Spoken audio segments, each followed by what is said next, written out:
بسم الله الرحمن الرحیم. سلامونه، خدای دې وکړي جوړ اوسئ، صحتمند اوسئ. د دغې کورونو نه لږ وړاندې دلته سپینه ماڼۍ جوړه ده، یعنې کاپي د امریکا د وایټ هاوس، یعنې شوقي شاید جوړه شوې اوسي، یو چا ارمان و چې په یا په وایټ هاوس کې واوسیږي یا هر څه چې دی، یعنې شاوخوا نورې بنګلې دي. یعنې هدف دا دی چې دلته پر دغه لیول خلک ژوند کوي، د هغوی اقتصاد دغه حالت دی. اما دلته لاندې په دغه کور کې چې دغه یو تشناب دی، موږ دغه خور اوسیږي. خورکۍ دغه ځای ته راشه، دغسې یو فامیل ژوند کوي چې دا خورکۍ کونډه ده او خاوند د سرطان له کبله په حق رسېدلی. کله چې هغه ژوندی و، دغه خورکۍ هغه په ځای پروت و، دغه خورکۍ خپل په لاس دغه خټې کړي، ځان ته یې دغه اندازه هغه پرېښي دي، یو کور یې جوړ کړی او یو جونګړه یې جوړه کړې چې تر څو د دې شپې پکې سبا شي. هغه هم په داسې حال کې چې دا ځمکه د دې نه ده، هره لحظه که د کور خاوند څو ځل ورته ویل چې ته له دې ځایه لاړه شه، ځان ته بل ځای غم وکړه، زه دلته کور جوړوم. دا خورکۍ خپل هم د خورکۍ خپل هم بعضې تکلیفونه لري، اولادونه هم تکلیف لري. لږ منتظر پاتې کېږو دغه تیاره تېره شي.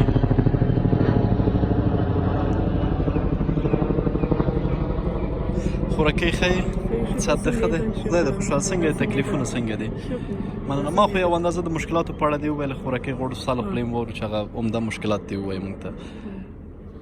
ورور دغسې مشکلات دی، دغه اوس څو ورځې کېږي د کور والا بیا موږ ته راغلی دی، موږ ته یې بیا جواب راکړی. اوس موږ ورته دا بله ورځ ځواني وکړله چې وروره موږ ته لږ زر خیر دی وګوره، خو سرپرست نه لرم چې زه ووځم د دې ځای نه، ځان ته کور پیدا کړم.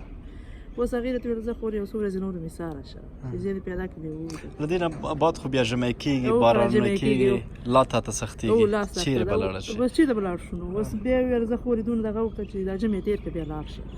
اوس دا څو ورځې کې بیا بارانونه شروع کړي، دا خیمه دا کوټه راباندې بیا را روانه وه، داسې درګرده اوس را روانه. بیا هغه خو هغه ایسته خال سره د خدای ښه وکړي او سره د تاسو بیا پلاستیک راړه په دې خیمه راته هوار کړه.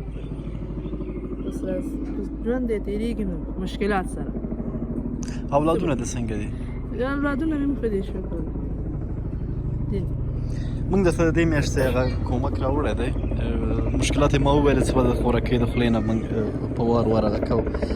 ورکړه ورته 1000 2000 3000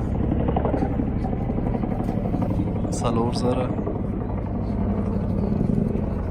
5000 6000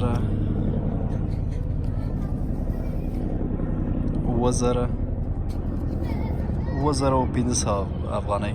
هغه د چا چې د خورکۍ هغې ته دعاوې کوه، د هغې فامیل ته دعاوې کوه. نو دې دپاره اولاد یې ډېره تېره ورکړي چې د غریبانو پوښتنه کې خدای دې اباد او خوشحاله لري، تاسو سره خدای دې کامیابه لري، سره د تاسو خوشحاله اوسه خورکۍ. مننه.